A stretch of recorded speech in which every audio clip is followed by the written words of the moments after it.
인생은 무엇인가? 우리가 많이 들어보는 그런 제목입니다. 예. 어떤 분이 우스개로 그랬다고 그랬죠. 삶이 무엇이냐? 그러니까 어떤 사람은 시장에 갔던 사람은 돼지입니다 이랬대요. 왜 그러냐니까 시장에 뭐 삶은 돼지 이래 보니까 삶이 돼지인 줄 알았던 모양이에요. 예.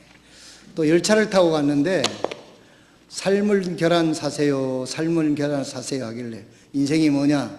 계란입니다 그랬다는 거예요. 그래서 열차 타고 갈 때 삶은 계란 사세요, 삶을 그렇게 들었다 하는 이야기죠.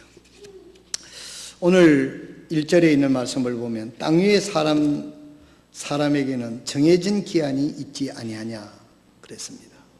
네. 옛날 사람들 얘기하기를, 어른들 얘기하기를 자기 명을 하나님으로부터 타고난다 뭐 그런 말을 들은 적이 있습니다.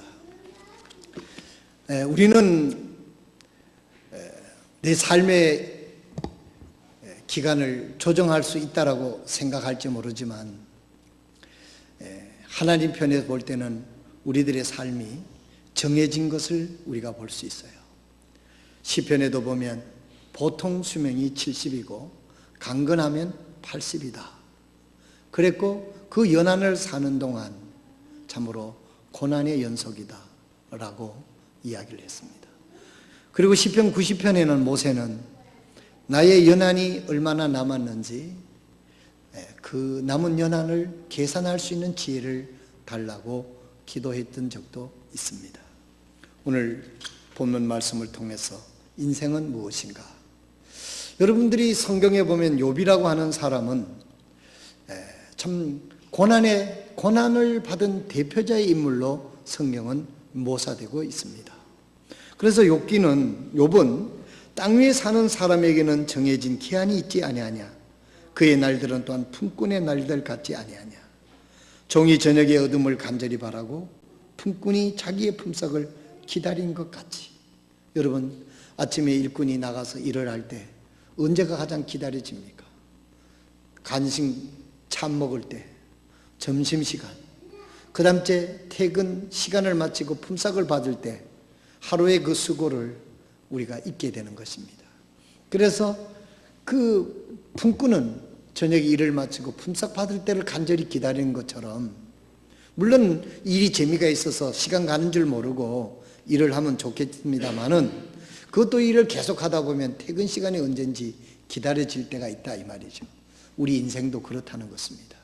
이 세상이 아무리 행복해도 참으로 인생은 고난의 연속이고 또 하늘나라를 사모하는 그런 것이 인생이다라고 지금 말씀하고 있습니다. 오늘 우리 욥은 인생이 무엇인가를 답을 줄 때 욥은 고난이라고 이야기를 하고 있습니다. 이사야서 48장 10절에 보면 보라 내가 너를 연단하였으나 은처럼 하지 아니하고 너를 고난의 풀무에서 택하였노라 그렇게 말씀하고 있습니다. 오늘 욥기 23장 10절에 보면 나의 가는 길을 오직 그가 아시나니 그가 나를 단련하신 후에 내가 정금같이 나오리라 이렇게 말씀하고 있습니다. 욥은 인생을 풀무라고 그는 표현을 했습니다. 인생이 왜 풀무냐? 인생은 완전하지 않기 때문에 고난의 풀무를 통해서 하나님의 뜻을 이룰 수 있는 사람으로 연단되어 진다라고 말씀하고 있습니다. 아무도 우리가 구원받고 훈련되지 않고 연단되지 않으면 하나님이 쓸 수 있는 사람이 될 수가 없습니다. 성경에 보면 많은 하나님의 손길에 쓰임을 받았던 많은 사람들은 고난이라고 하는 풀무를 통해서 빚어지고 참으로 쪼개어지고 또 그렇게 훈련이 되어서 하나님의 합당한 사람이 된 것을 우리가 잘 알고 있습니다. 그래서 인생은 하나님께서 욥을 통해서 인생은 풀무와 같다. 즉 다시 말해서 훈련의 장이다 라고 말씀하고 있습니다. 그렇기 때문에 우리 인생은 참으로 훈련되지 아니하고 참 연단되지 아니하고는 하나님의 뜻을 이룰 수 없다 하는 이야기죠. 그래서 인생은 무엇인가? 인생은 풀무다. 라고 말씀을 하고 있는 것입니다. 사랑하시는 성도 여러분, 여러분은 지금 고난 중에 있습니까? 여러분, 그것은 하나님이 여러분들을 쓰시기 위해서 참으로 훈련하시고 있고 연단하고 있다는 사실을 기억하시기를 바랍니다. 여러분, 우리가 고난 중에도 고난의 목적을 알고 훈련의 목적을 알면 우리는 그 고난을 견딜 수가 있는 것입니다. 군인들이 훈련소에 가서 장교는 장교대로 극한 훈련을 받고 사병은 사병대로 훈련을 받는 것은 이 훈련이 끝나면 계급장이 주어지고 특권이 주어지고 내가 참 당당한 대한민국의 군인으로 쓰임받을 수 있다는 소망이 있기 때문에 그 훈련을 받게 되는 것입니다. 사랑하시는 성도 여러분, 오늘 하나님께서는 욥기를 통해서 인생의 그 기한이 정해지지 않았느냐? 몇 년, 몇월, 며칠, 몇 시에 내가 죽는다는 건 몰라도 우리가 7, 80, 100살은 넘지 못한다고 하는 것이 우리들이 알고 있는 기본적인 상식입니다. 이 인생을 사는 동안 우리가 하나님 앞에 가치 있게 쓰임을 받으려고 하면 하나님의 연단의 과정을 겪어야 된다. 연단의 과정이 없이는 하나님으로부터 쓰임을 받을 수 없다고 하는 것을 볼 수가 있습니다. 그 중에서도 욥은 그런 불평 중에서도 하나님을 저주하지 않고 하나님을 불평하지 않고 하나님을 오히려 찬양하면서 그 연단을 잘 받아서 승리했다고 하는 데에 대해서 이 성경은 욥기를 조명하고 있는 것을 볼 수가 있습니다. 여러분들에게 인생의 훈련이 주어지게 될 때 그 고난의 풀무는 하나님과의 관계에서 진실성을 증명하는 길입니다. 우리가 불풀무 속에 들어가 보게 되면 내 믿음이 진실이 어디 있는지, 정말 하나님의 관계가 어디 있는지를 명확하게 알 수가 있어요. 이 욥은 어떤 극한 좀 풀무 속에 있었습니까? 동방에서 그 가장 부자로 소문난 그가 정말 하루아침에 쫄딱 망하는 거예요. 자녀들이 8명이 있었는데 다 하루아침에 비명 행사를 합니다.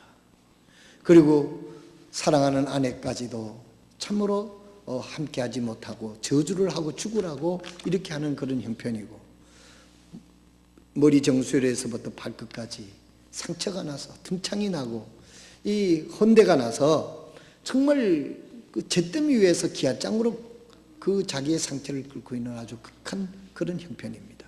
그럼에도 불구하고 욥의 진실된 믿음은 하나님을 불평하지 않았다는 것이죠.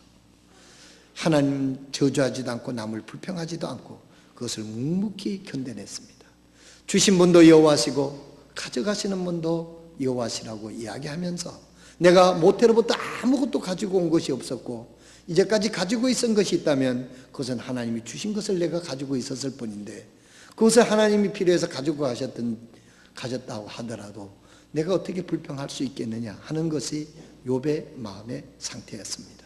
고난은 하나님의 관계에서 진실성을 증명하는 길이라고 하는 사실을 잊지 마시길 바랍니다. 인생은 고난 없는 인생이 없고 풀무를 겪지 않는 인생이 없다고 하는 것입니다. 그럴 때 여러분, 우리는 하나님을 바라보고 하나님과의 관계의 진실성을 당당히 증명해내는 저와 여러분 되시기를 바랍니다. 여러분, 오늘 아침 우리 찬양대가 찬양 부른 것처럼 주 예수 내 마음에 오셨기 때문에 내 마음에 물밀듯 기쁨이 있다 그랬습니다. 의미가 있습니다. 여러분, 이 세상 것들로 우리가 기뻐한다고 하면 이 세상 것들은 우리에게 영원한 기쁨을 주지 못합니다. 잠시 잠깐입니다. 그러나 주님이 우리 마음속에 오시면 지금부터 영원까지 우리가 주님을 바라보고 주님을 의지하는 한 주님은 우리에게 끊임없는 희망과 소망을 주시는 분이 우리 주님이기 때문에 그렇습니다. 만약에 내가 지금 마음에 기쁨이 없고 즐거움이 없다고 하면 그것은 필시 여러분이 주님을 바라보지 않고 세상을 바라보기 때문에 거기에 좌절하고 실망하고 기쁨을 그들이 빼앗아 가고 있는 것입니다. 주님은 오늘도 우리에게 말합니다. 나를 바라보라고. 수고하고 묵은 짐진 자들아 다 내게 오라 그랬습니다. 내 멍에는 쉽고 가볍다고 말씀하셨습니다. 인자가 온 것은 잃어버린 사람을 찾아 구원하시기 위해서 주님이 오셨다고 말씀을 했습니다. 주님은 오늘도 우리를 부르고 있고 우리가 그 주님을 마음속에 구주로 영접한 우리는 주님을 바라보기를 오늘도 바라고 있다는 사실입니다. 오늘 아침 우리가 한번 생각해 보십시오. 여러분은 지금 어디를 바라보고 있습니까? 주님을 바라보고 있습니까? 그리고 여러분 마음속에 주님이 계십니까? 이것을 우리가 끊임없이 점검해야 되고 우리가 생각해 봐야 되는 그런 문제인 것입니다. 저는 가끔 토끼와 거북이에 대해서 이하를 설교 때마다 잘 사용합니다. 만약에 거북이가, 여러분 거북이가 왜 말도 안 되는 게임을 토끼와 했을까요? 여러분들 들어서 이제는 식상할 가능성도 있습니다만은 거북이는 토끼와 경주에서 이길 수 있는 신체적 모든 여건이 맞지를 않습니다. 그 신체 가지고는, 그 조건 가지고는 토끼를 이길 수가 없었어요. 그런데도 왜 거북이는 토끼와 경주를 했을까요? 또 그 재밌는 이야기 있어요. 그러나 우리들의 상식적인 결과는 백발백중 토끼가 이기는 걸로 나와 있는데 결과는 거북이가 이기잖아요. 여러분, 여기에 반전이 있는 거예요. 오늘 우리들의 믿음 속에서도 하나님을 통해서 영적인 반전이 있기를 주님의 이름으로 축원드립니다. 여러분, 만약에 거북이가 토끼를 바라봤다면 시합에 나가지 못하고 좌절하고 말았을 것입니다. 데스티네이션 디지즈라고 하는 병이 있는데 그건 결과 도달병에 미치지 못하는 그 절망하는 병이랍니다. 만약에 거북이가 토끼를 비교했다고 하면 시합을 할 수도 없었고 그 자리에서 좌절하고 말았을 겁니다. 오늘 우리들도 주님을 바라보지 아니하고 세상을 바라보고 여건을 바라보고 다른 사람을 비교하면 우리는 백발백중 저주할 수밖에 없습니다. 미국에 갔더니 삼성이 그렇게 유명하고 가는 데마다 그 텔레비전 이렇게 전부 다 삼성이고 LG 모니터가 다 있더라고요. 이제 소니를 완전히 눌렀다고 거기에 미국에 있는 우리 한국 교포들이 아주 기분이 좋아하더라고요. 그러면서 삼성에 들어가기 위해서 몇 년 동안 삼성에 들어가기 위하여 재수하는 학원도 있다고. 나는 몰랐는데 미국 사람이 더 잘 알더라고요. 삼성에 취직하기 위해서 몇 년을 재수하는 그런 학원도 있다고. 그마침 삼성에 들어가기 위해서 애쓰는 그런 데가 있는 것 같습니다. 만약에 삼성에 들어가지 못한 사람들은 얼마나 좌절이 되겠어요? 얼마나 실망이 되겠어요? 여러분, 오늘 한번 깊이 생각해 보시길 바랍니다. 거북이가 토끼를 바라봤다면 그는 목적지에 도달하지 못한다고 하는 그 좌절 때문에 인생을 불행하게 살았을 겁니다. 그런데도 여기에 있는 거북이는 토끼를 바라보지 않고 목적지만 바라봤다는 거예요. 여기에 메시지는 거북이는 토끼를 바라보지 않고 자기가 달려갈 목적지를 바라봤다는 거예요. 그리고 꾸준히 최선을 해서 달렸어요. 그런데 토끼의 실패는 뭡니까? 토끼는 목적지를 바라본 게 아니라 거북이를 바라봤어요. 요거는 한 주먹 거리도 안 돼. 무시했어요. 교만했어요. 자만에 빠졌어요. 그러니까 중간에 가다 자빠져 잤잖아요. 자빠져 잤다는 말 알아요? 경상도 말로 넘어져서 잤다는 거예요. 결론적으로는 거북이가 승리했습니다. 영적인 의미가 있습니다. 다윗은 골리앗과 싸우러 나갈 때 골리앗만 바라본 게 아니라 골리앗보다도 더 크신 자기의 하나님을 바라보고 골리앗과 싸우러 나갔다는 것입니다. 사랑하시는 성도 여러분, 우리가 이 세상에 살 때 고난이 있고 시련이 있고 어려움이 있고 참 내게는 가당치 않고 불공평하다고 느껴질 때 그 환경에 빠져들지 말고 눈을 돌려서 주님을 바라보시기를 바랍니다. 여러분, 다윗은 어린 디모데에게 뭐라고 부탁합니까? 나는 나의 달려갈 길을 마쳤다 그랬어요. 다른 사람 상관하지 않았습니다. 다른 사람 비교하지 않았습니다. 그는 표대를 향하여 내 인생에 달려갈 코스를 열심히 뛰어갔다고. 바울 사도는 디모데에게 그렇게 고합니다. 나는 나의 선한 싸움을 마치고 믿음을 지켰으니 이제는 주님으로부터 의의 면류관을 내가 받게 될 것이다.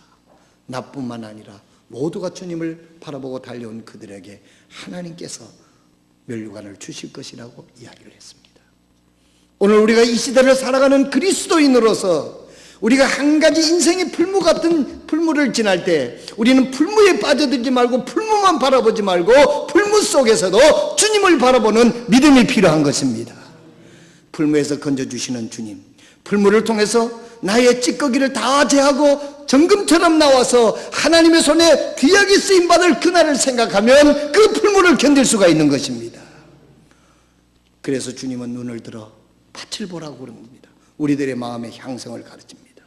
오늘 우리는 하나님 앞에 생각해야 됩니다. 여러분은 어디를 바라보고 계십니까?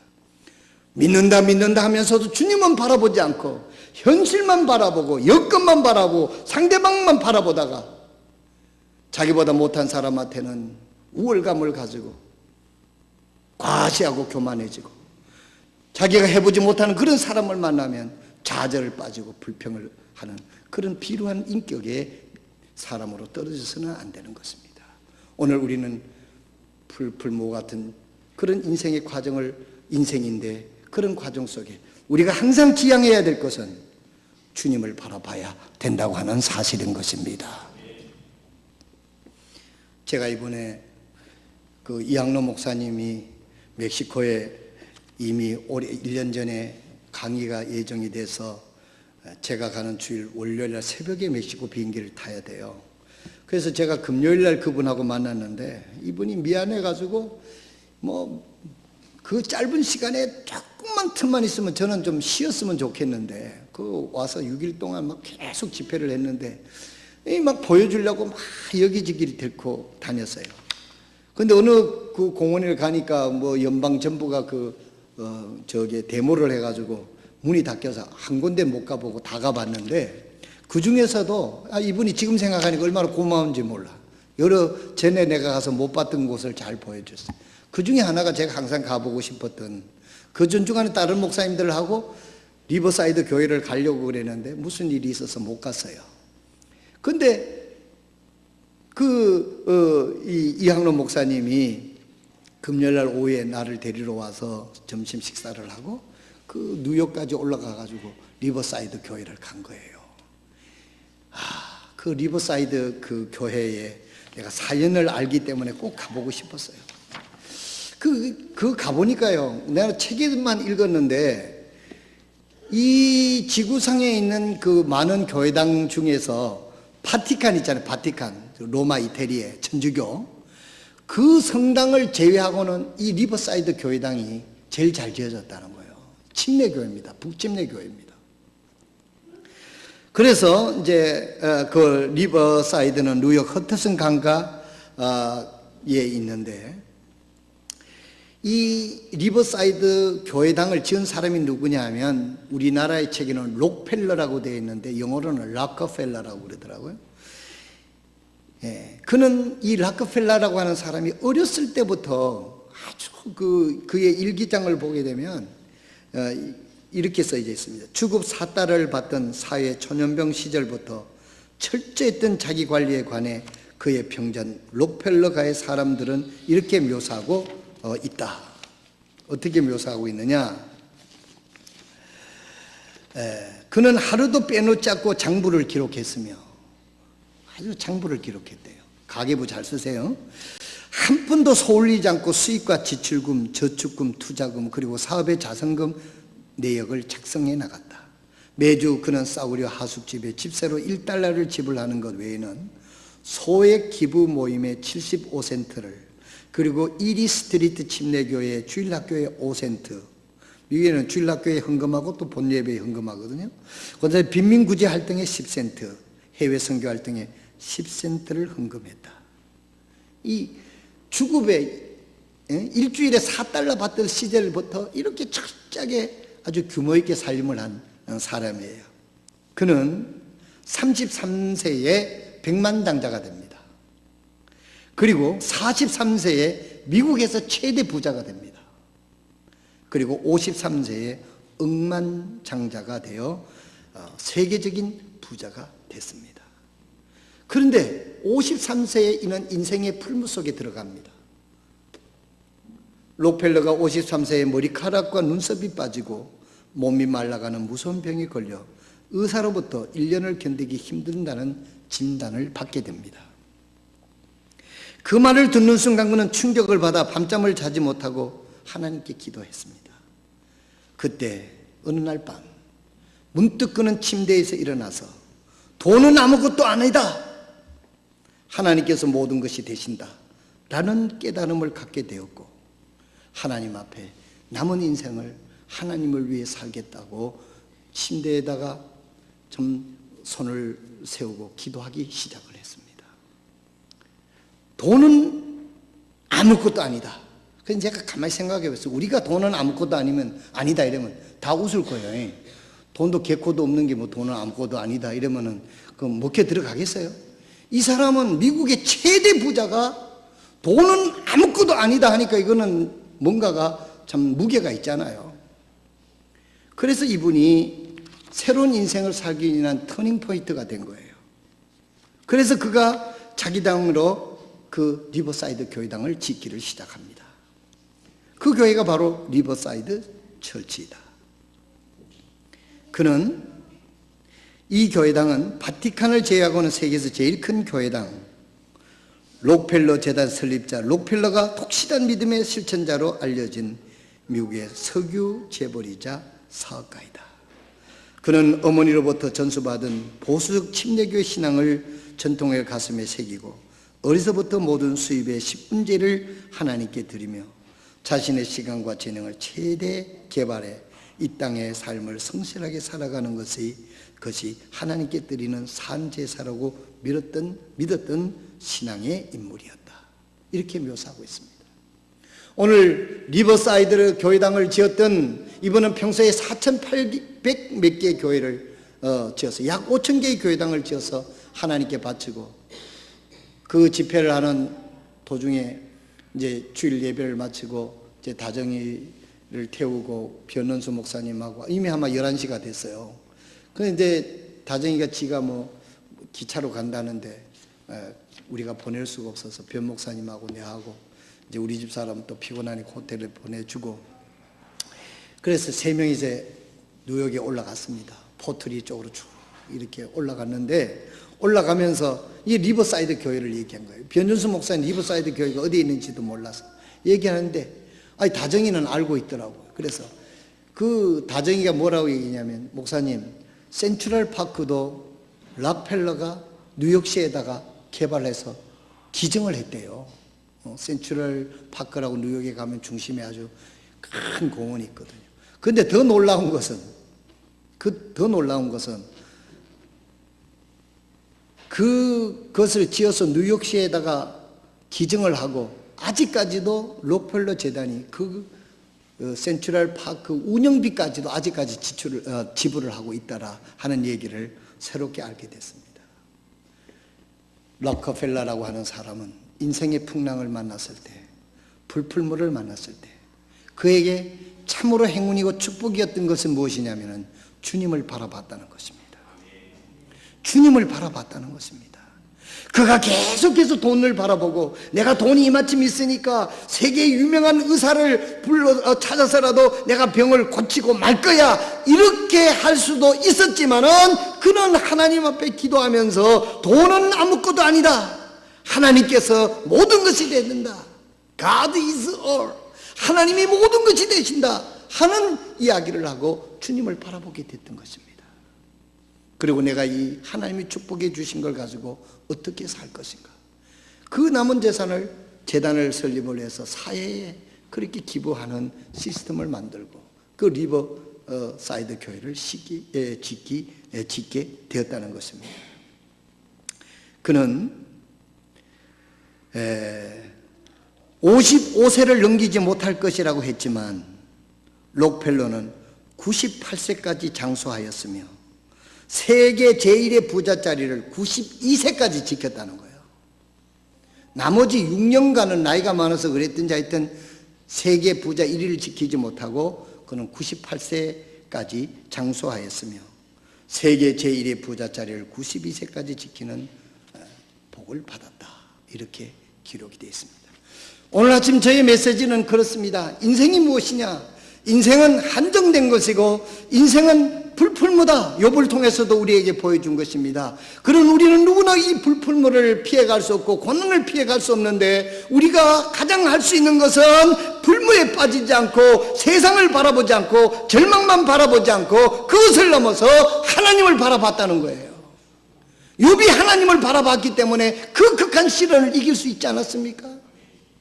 마침내 그는 하나님 앞에 놀라운 영광을 올려드리고 하나님의 관계의 진실성을 증명한 후에 하나님께서 그에게 부를 배로 축복해 주셨다는 것이 욥의 마지막 장의 해피엔딩으로 끝나는 거예요. 자녀도 8명을 주셨고 약대가 5,000마리였으면 10,000마리를 하나님께서 꼭 주셨어요. 동부 성서 침례교회 성도 여러분 주위를 바라보면 남편을 바라봐도, 아내를 바라봐도, 이웃을 바라봐도, 형편을 바라봐도 우리를 절망시킬 수 있는 요소가 얼마든지 있습니다. 그러나 우리는 주님을 바라봐야 됩니다. 주님께서는 그런 주님을 바라볼 수 있도록 이 세상 것들을 더 우리를 하여금 실망케 할지도 모릅니다. 그런데도 모르고 자꾸 거기 파고 들어간다고 하면은 그것은 인생이 살 짓이 아니죠. 그것은 하나님이 내가 눈을 들어 나를 바라보라고 하는 하나님의 참으로 인도하심을 깨닫고 주님을 바라보는 저와 여러분 되시기를 주님의 이름으로 축원드립니다. 기도하겠습니다. 이 시간 모든 분들이 잠깐 머리를 숙이고 우리가 하나님 앞에 결단하는 시간을 갖겠습니다. 오늘 우리 하나님 앞에 우리의 자신을 한번 생각해 보십시다. 여러분은 정말 주님을 바라보십니까? 하나님이 모든 것이 되십니까? 나는 할 수 없지만 하나님은 하실 수 있는 분이라고 믿습니까? 내 자녀도 하나님이 키워주실 것이고 나의 남은 인생도 내 죽음 이후의 삶도 하나님이 인도해 주실 것을 믿는다면 오늘 우리는 절망하지 않고 하나님을 더 의지하고 살아갈 수 있습니다. 오늘 여러분들의 믿음은 무엇입니까? 하나님보다도 더 다른 걸 바라보고 있지는 않은가요? 그래서 절망하고 좌절하고 그러고 있지는 않은가요? 오늘 우리 하나님 앞에 결심하시길 바랍니다. 주님, 이 세상에 있는 것들이 나를 아무리 유혹하고 나를 절망시킨다 하더라도 나는 눈을 떼서 주님을 바라보겠습니다. 주님만을 바라보겠습니다. 여러분, 오늘 이렇게 하나님 앞에 결단하고 사탄의 유혹과 세상의 유혹소에 귀를 기울이지 말고 주님만 바라보고 수고하고 무거운 인생의 짐을 가진 자들아 내게 오라.